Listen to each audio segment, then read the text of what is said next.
Well, why don't we begin? Thank you all very much for being here. I appreciate you coming for Sunday school. I think it's a wise choice on your part to augment your study of the Word of God to more than just 18 minutes on a Sunday. So God bless you for this. And we're going to study today the seventh commandment. Let's begin with prayer. Well, Lord, as we look upon your commandments, we are reminded of how we have failed to keep them. And we are filled with gratitude and thanksgiving that you sent Jesus Christ to deliver us from the punishment that we deserve. But we also see in these commandments the promise of how wonderful you are as a God and what you have planned from the very beginning for our lives to be like, and how we are being changed and shall be changed as these things take deeper root in us. So cause the word, I humbly ask, Lord, to sink and abide deeply within the hearts of every one of our...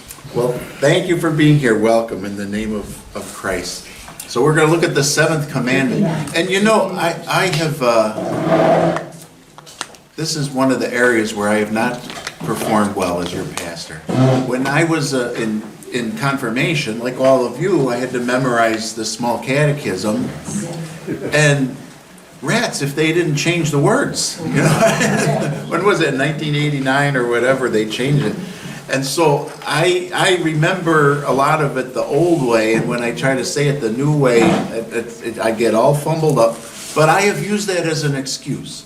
And I said, well, that's why I'm not so good at it. And it was just really impressed upon me this week. I need to make a sincere and hearty effort to re-memorize these commandments again. I got to quit making excuses. So I'm not taking full advantage of this class, and I think we should start the rest of the next few classes as we're doing the 10 Commandments, just to do the commandment and the meaning itself. So I wrote it up on the board. How many of you can do it without looking at the board? Anybody? I see a couple heads nodding, sort of. Except you used you. What's that? You used the word you. Confirmation, it was thou shalt. Yeah, right. That's right. That's one of the changes. Something about that word thou. Yeah, yeah. It's more memorable, isn't it? It is. But let's just say it together, shall we? And just as reinforcement for getting the words in our hearts memorized. So the seventh commandment, altogether. You shall not steal. What does this mean? We should fear and love God so that we do not take our neighbor's money or possessions or get them in any dishonest way, but help him to improve and protect his possessions and income. Now, if this was confirmation class, you know what I'd say? I'm going to say it anyway. Let's do it again. There we go. What is the seventh commandment?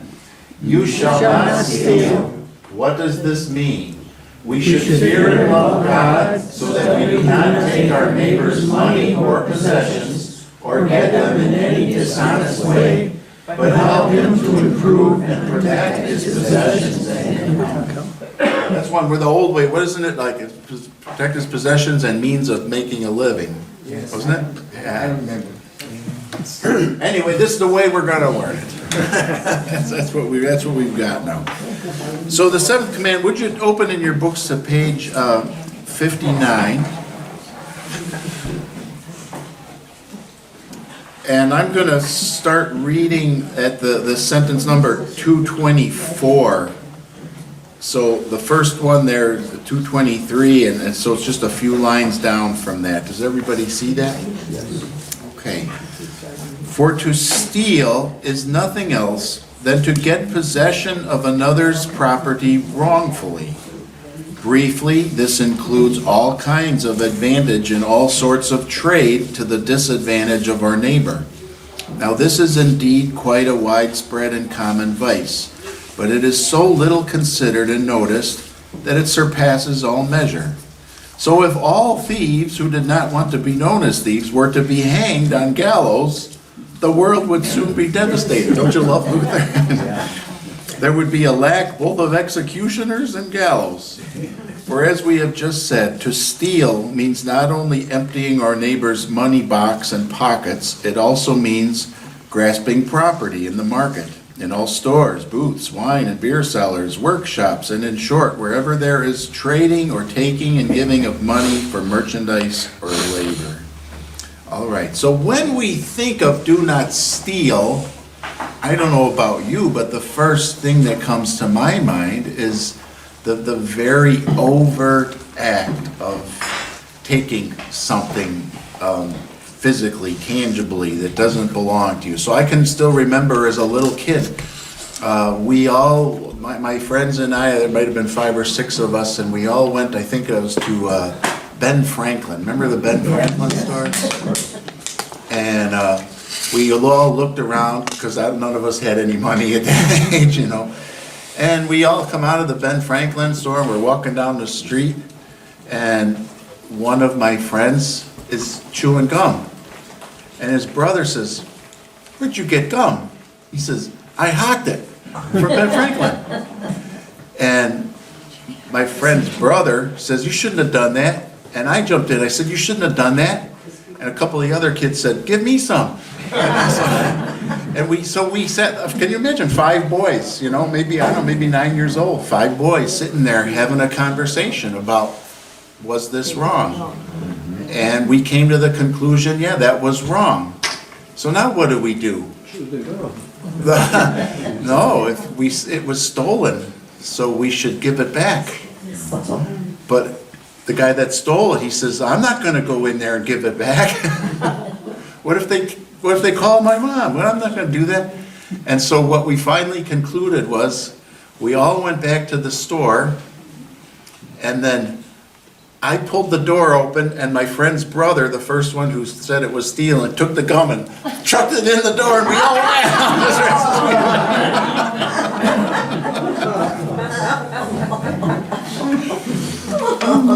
How many of you, you don't have to answer if you don't want to, and you certainly don't have to give any details. How many of you have ever had a theft where somebody went into your house and stole something, or if you have a business where somebody stole something from your business? Quite a few hands. Look at that. That's what you think of. I remember my grandmother, when I was a little kid, you know, I loved my grandma and grandpa showing me stuff, their old stuff, and she showed me this old newspaper clipping from the 1940s, and it was about them. They had somebody break into their house and steal a bunch of stuff. And it says in the little newspaper clipping, you know, and Mrs. Donner said that the one thing that troubles her the most is that they took a lock of their son Clifford's hair, their oldest son who had died as an infant. And my grandma said, "I did tell them that, but they're playing it up to make it So as a kid, you learn that you're not supposed to do that. But what's Luther saying here in the passage that I just read? He's drawing the broadest explanation of stealing. Anything by which we come into somebody else's property in a way that really is not just or fair crosses the line of stealing. So he's arguing that there's so much stealing going on just in the marketplace that if all of the thieves were hanged, the ones who really are thieves, there wouldn't be enough gallows or executioners. In other words, he's saying it's happening all over the place, all the time. How many of you have ever felt like you were stolen from, or thievery took place in what was actually legally a fair market transaction? Somebody selling something, you bought it, but when you look back on it, you were taken advantage of. Anybody? I'm surprised there's no hands for that. There's a couple nods. I'm surprised there's not more hands for something like that. I feel like that's a fairly common thing where somebody gets overcharged or taken advantage of, that happens. All of us in Illinois do for taxes. Oh, we're coming to that. Let's pick up where I left off there at paragraph 225. Do you see that?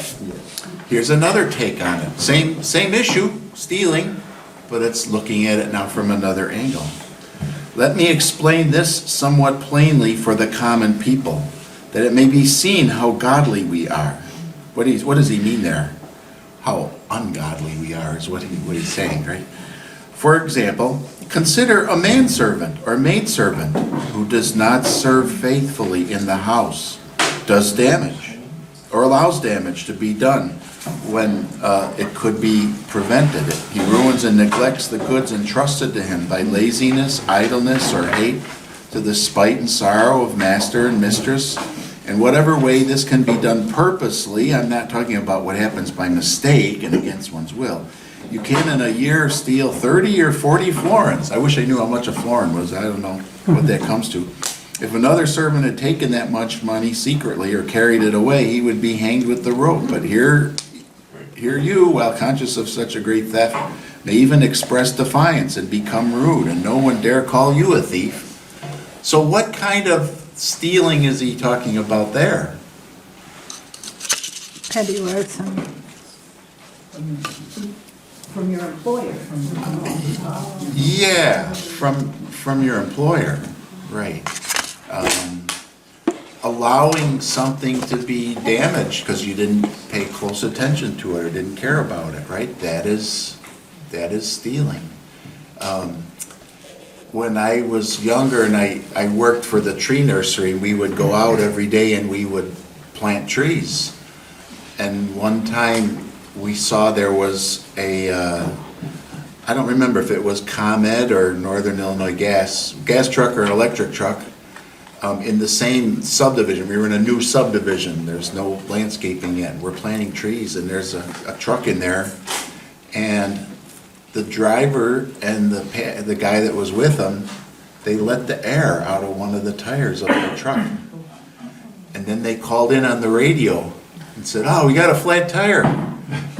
And they sat down and shot the breeze for an hour or two until another truck could come and fix their tire for them. What were they doing? Stealing. That's stealing. Now, lest I point the finger, it's real easy to point at somebody else. I'm sure I've stolen too. I remember, when I was, it's easier to notice this when you're paid hourly. When you're in the Navy, you're on salary. I'm basically working 24 hours a day, 7 days a week, so everything I do belongs to the Navy. So if I stop and, rest or something like that, that's okay, I need to do that. But when you're working by the hour, you're getting paid by the hour, and I'm entitled to a 15-minute break, but I, sit there for 20 minutes, relax. It doesn't seem like much, but I was stealing, wasn't I? Anybody experience that or seen that? I try to get this over to my confirmation kids, that stealing is stealing. It's taking something that's not yours. Right. And so I said, you're walking along and you find a quarter on the ground. What are you going to do? Well, I'm going to pick it up because I don't know who, I'm going to take it because I don't know who it belongs to. I said, what should you do? And they would just sit there and I go, put it in Sunday's offering. That's great. I mean, but just to make the point that stealing is stealing, whether it's a pencil or a quarter or whatever, you're taking that which isn't yours, and that's what I would use to drive it home with my confirmation kids, what stealing is, I was taking it to the nth degree, but still. I got my point across, and it's taking that which is not yours, Jim. Yeah, it kind of becomes, you don't think of it that way, but as an electrician, it's pretty much known that everybody goes home, the workers go home at some point, you're emptying your pockets and you got wire nuts and things like that. And how often does that actually come back to the job site or to the company? And you might say it's just pennies or this and that, but it adds up and you end up with a bucket full of screws and wire nuts. It's still stealing. Yeah. It's Yeah, for purposes especially of the second use of the law, which is to show that we're guilty and we need Christ. That's a really good one, because we think of this in terms of big things, and we should, but it's true in terms of really small things too. So in the Navy, used these Skillcraft pens or something. They were made by blind people or something, but the Navy bought 400 billion of them. They're all over. Every sailor had Skillcraft pens in his car and in his house. Or you just grab them and you go with them. They're all over the place. And I remember thinking one time, like, boy, we if you totaled up all the pens that we stolen from the Navy, it comes to a lot. Good. Anybody else? When I was working, I guess I would say that the Lord put it on my heart, or I was very intentional about. I was salaried, but still, we were supposed to take a 1 hour lunch break. And there were a lot of people that would extend their lunch break beyond 1 hour. And for myself, I was very intentional about making sure I did not take more than an hour for my lunch break. And if I did, then I was intentional about, well, I took a 90-minute lunch break, so I'm going to work an extra half an hour at the end of the day. Because for the same reason. Good. That is good. Let's go to another one. Paragraph 226. I say the same also about, now I'm going to mention some here, and if you're in one of these categories, it's like, oh, the fingers are pointing at me. Don't worry. He's going to get everybody here. I say the same also about mechanics, workmen, and day laborers. They all follow their evil thoughts and never know enough ways to overcharge people while they are lazy and unfaithful in their work. All these are far worse than burglars, whom we can guard against with locks and bolts, and if caught can be treated in such a way that they will not commit the crime again. But against unfaithful workers, no one can guard. No one even dares to give them an angry look or accuse them of theft. One would rather lose 10 times as much money from his purse. For here are my neighbors, good friends, my own servants, and from whom I expect every faithful and diligent service, yet they cheat me most of all. So, people that you're hiring or that you have working for you that take advantage. My uncle, he said a lot of wise things that I still remember, but he used to tell me about all his experiences and adventures in the industry where he worked. And I remember him telling me, he said, because he was in charge or had oversight over so many employees, and he said about 60% or about 20% of the people are scrupulously honest and will never steal from you as a business. They'll never steal from you no matter what. He said about 20% of the people are horribly dishonest, and they will steal from you every opportunity they get. And he said it's the 60% in the middle. They probably wouldn't steal, but if the temptation was too strong and too easy, and they saw everybody else doing it, they could be dragged over that line. And I think that, I don't know the numbers, I think he's just pulling out of his head, but it says something. I remember watching this thing where they did like a hidden camera interview of maids cleaning hotel rooms, and they intentionally planted money in those hotel rooms as though the people who rented the room left it by mistake or forgot it or something. And you would get some that would find it, and they would call the manager and say, I found money.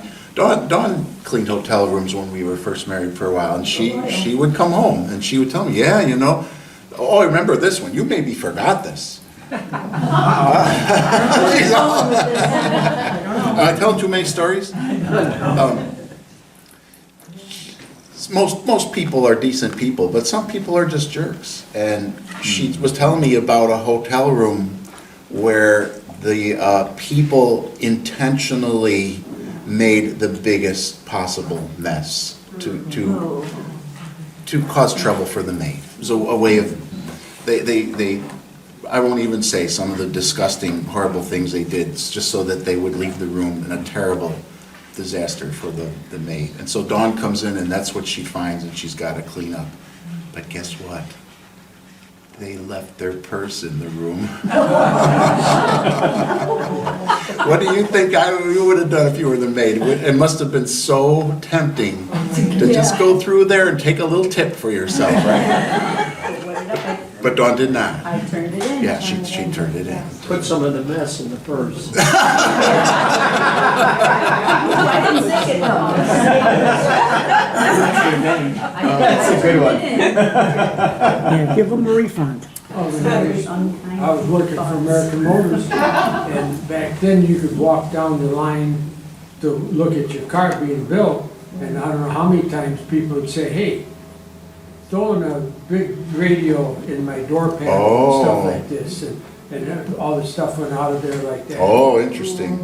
You know, the guy could walk through and watch his car get built, and he'd say to one of the guys, hey, before you put that door panel on, throw a very expensive radio in there, because I ordered a cheap one. And a lot of guys did it, you know, they just grabbed it, hey, that's what you want, I'll do it, you know. So who was actually stealing? The guy Right. that was telling them, or the guy that was putting it in? Yeah, good point, Gary. That's exactly right. So, Yes. Let's pick up at verse, paragraph 227. Furthermore, in the market and in common trade also, this practice is in full swing and force to the greatest extent. There one openly cheats another with bad merchandise, false measures, weights, and coins, and by nimbleness and strange finances. Or he takes advantage of them with clever tricks. Likewise, one overcharges another in a trade and greedily drives a hard bargain, skins and distresses him. Who can repeat or think of all these acts? To sum up, this is the most common trade and largest union on earth. If we consider the world through all conditions of life, it is nothing but a vast, wide sales booth full of great thieves. Now, I would guess that things may have been even worse in Luther's day and age, right? Because today, this is one of the positive functions of government. This is what government should be doing, and I think they're doing it, as far as I can tell. When you go and get gas, how do you know that the number of gallons you paid for is the number of gallons you got? How do you know? You're at their mercy. But they do have inspectors. But they inspect. And they Right. have in food, like meat inspectors Right. and stuff like that. And they don't know when they're coming in. Right. So that's where we'd be at the mercy of folks, and would, if they didn't have those inspectors, would there be some that are honest? Yeah, Yeah. probably the Christian ones, right? But would there be some that are dishonest? Oh, yeah. Of course there would be. So thank God that there's those inspectors. But you could just imagine what it was like in Luther's day and age, right? Putting your finger on the scale. Putting your finger on the scale, that's what the Proverbs passage is, right? Starting at 229. Therefore, some are also called swivel chair robbers, land and highway robbers, not picklocks and burglars. For they snatch away easy money, but they sit on a chair at home and are styled great noblemen and honorable pious citizens. They rob and steal in a way assumed to be good. I always think this because I've told too many stories. No, go ahead. Because I'm fat. So I'm a sucker for all these emails and things on TV saying, if you just get this product, this will help you. This will help you get your appetite under control. I'm like, oh, this is really good. Dawn, listen to this. Listen. Until they get to the end. Call now. Only $69.95 plus shipping and handling. I'm like, forget that. That's crazy. $69. What are they putting in a little bottle like that? It's, but how many people are they taking advantage of with all this stuff? I'm painting with a broad brush, and I shouldn't. Maybe there are some that are for real, and some that maybe that's what the product costs. But I suspect a lot of this stuff, they're taking advantage of us fat people. And people with all kinds of other problems, right? All the stuff that you get marketed. You know, Okay. this sounds like Luther also, he's kind of twisted it to the Catholic. Yeah. Oh, that's yeah. Rock and Even roll. more. It's coming. Right. let's pick up at 2:30. Yes, here we might be silent about the petty individual thieves if we were to attack the great, powerful arch-thieves with whom lords and princes keep company. These thieves daily plunder not only a city or two, but all of Germany. Indeed, where would we place the head and supreme protector of all thieves? The holy chair at Rome with all its... So, yeah, that's right, he's sticking the knife in the papacy there if he can. Well, it's very true at that time, they were getting fleeced. And today, I think it's not so true. You'll hear people, they're anti-church people in general, and they'll say, oh, the Roman Catholic Church has so much money. No, they're struggling like everybody else, money-wise. So that's, but who would be the arch-thieves today? Are there arch-thieves? Are there big robbers? Probably Congress. Senators and representatives. I fear so. I do. What about insurance companies? That's Perhaps. overcharging for things. Yeah. Drug companies, that's who I think of. The drug companies. Very true. Again, I think let's be cautious, not paint with a broad brush or point fingers or make accusations, but becoming more alert to and aware of the broadness of this commandment. So there was a great article, well, anybody get what's that Hillsdale College, the Imprimis? Oh. Does anybody get that? It's worthwhile. I like it. There's usually one article in there, and it's a short read on one topic. But there was a fellow, and they're always a subject matter expert. So there's a guy that wrote this article a while back talking about how academia used to be the headquarters for testing of new drugs and things like that. Well, what happened is Big Pharma now gives huge grants to the universities that do this. Yeah. So you see the problem there. There's incentive to say this drug is really good because you don't want to say it's bad to the people who are giving you all this money. And he mentioned a particular drug. I remember the name of it, and I'm not going to say it because I don't know who might here be taking it. It's one you see advertised on TV all the time. And he said, these are the actual results of testing on this drug, that it helps less than 1% of the people who take it. And this is how much it costs. So it's making the drug company that produces it tons and tons of money, and it is not an effective drug. And there are better ways and other ways that should be approached. So I think he's definitely calling out Big Pharma there. Government. I mentioned that as concurrently with our study, I'm going through this book on Luther's Large Catechism, which is a series of essays by all different folks in theologians and academics. And so one of the essays for today's lesson, he calls attention to inflation. When the government spends money that it does not have, how does it make up the difference? Well, it prints it. It's fiat money made up out of nowhere, right? But where does that money then have to get paid back, or where does it come from? Jules and Paisley. That's theft. We're spending money that they have to pay back. That's not right. That's not right. Now, again, we're obligated to honor Caesar and be obedient to Caesar, but I think the church has a voice, and we should call it out and say what it is, right?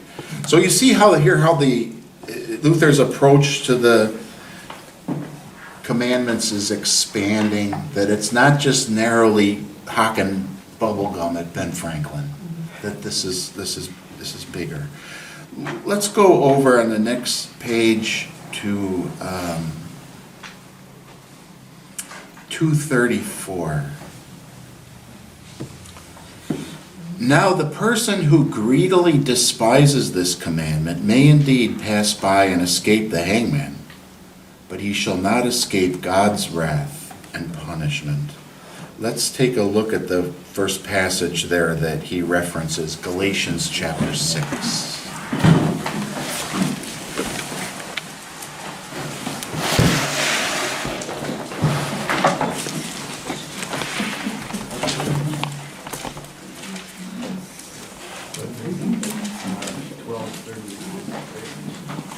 Would someone read Galatians chapter 6, verses 7 and 8? Do not be deceived. God is not mocked. For whatever one sows, that will he also reap. For the one who sows to his own flesh will from the flesh reap corruption. But the one who sows to the Spirit will from the Spirit reap eternal life. Okay, so he's calling attention there to this universal principle that God has embedded in the universe, the idea of sowing and reaping. When you plant tomatoes in your garden, cucumbers don't grow from those seeds, right?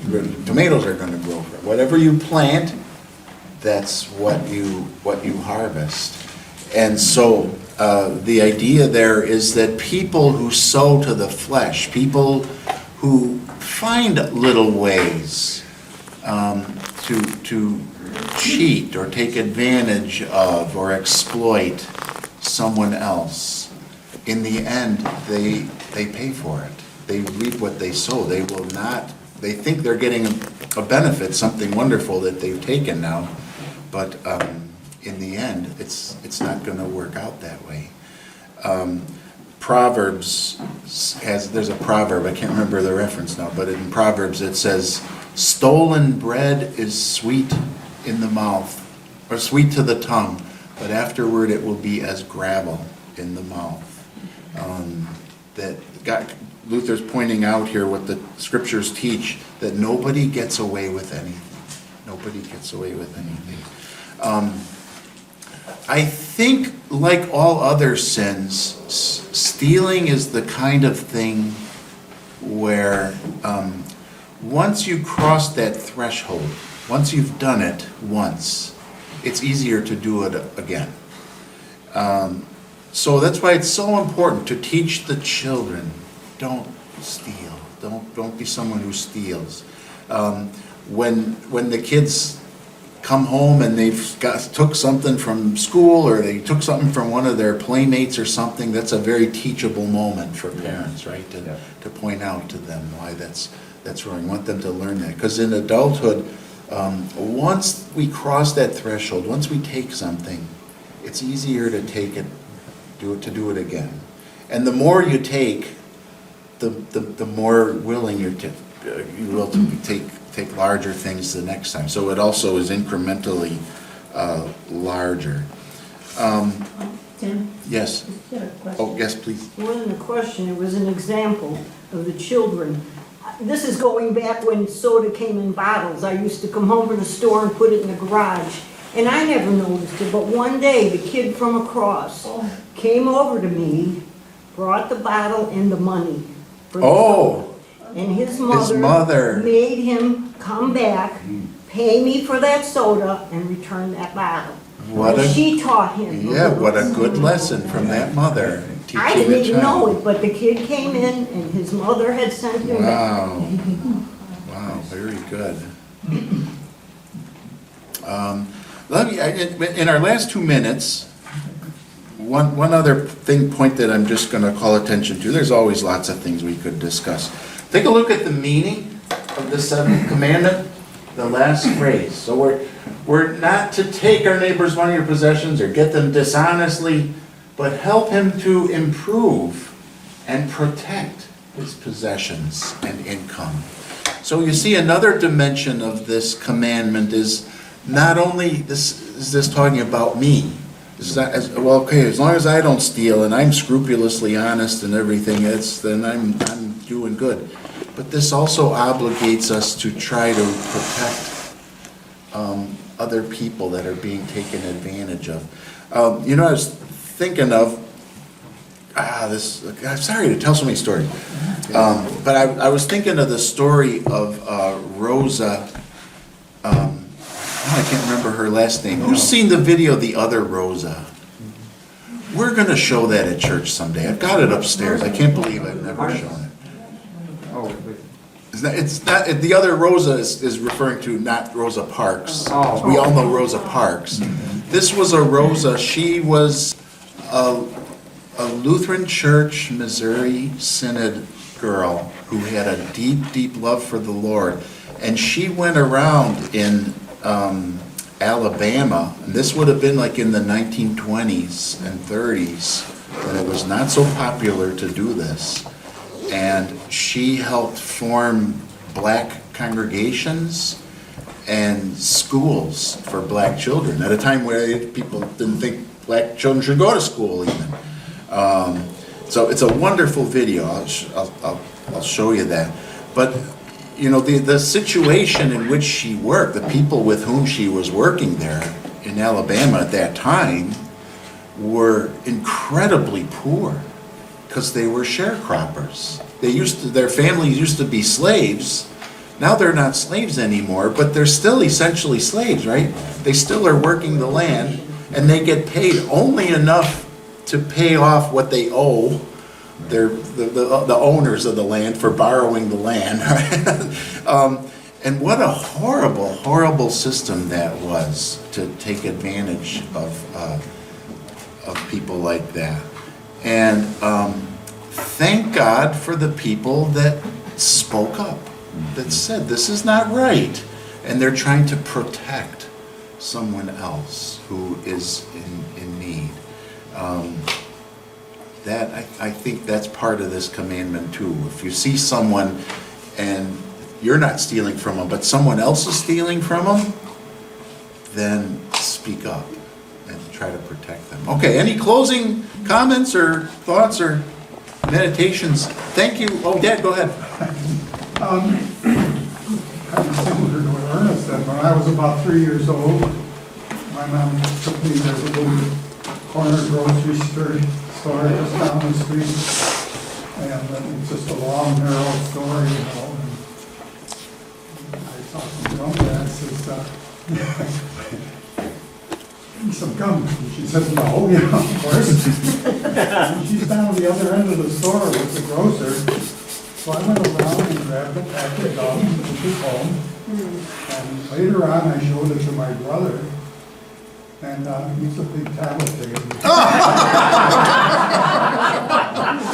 So, well, I got balled out, and she gave him a nickel and scaled him a pack of gum and sent him, I don't know if she sent the gum or the nickel or what, back to the store, but paid for the gum, you know.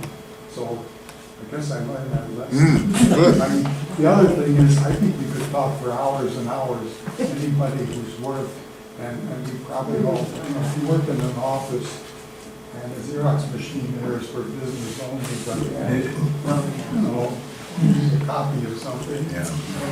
Printed a rubber band to be pretty fast. You know, they say the average worker, office worker, I learned this back in school, does about 5.5 hours work in an 8-hour day.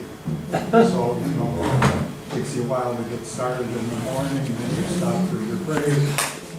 Back and then lunch, you know, and stretches a little bit. And even like in the office I was in, you know, they 4:15, close at 4:30. So they're finishing up, they're washing their hands and putting their hands in coats on. And there were 2 entrances to the office. And at 4:25, they were walking out the door. You know, one day the boss would go, stand out in the hallway, and then they open the door and, whoa! But, I mean, it just goes on and on and on. And, you know, sometimes it's almost difficult to be really honest. It is difficult.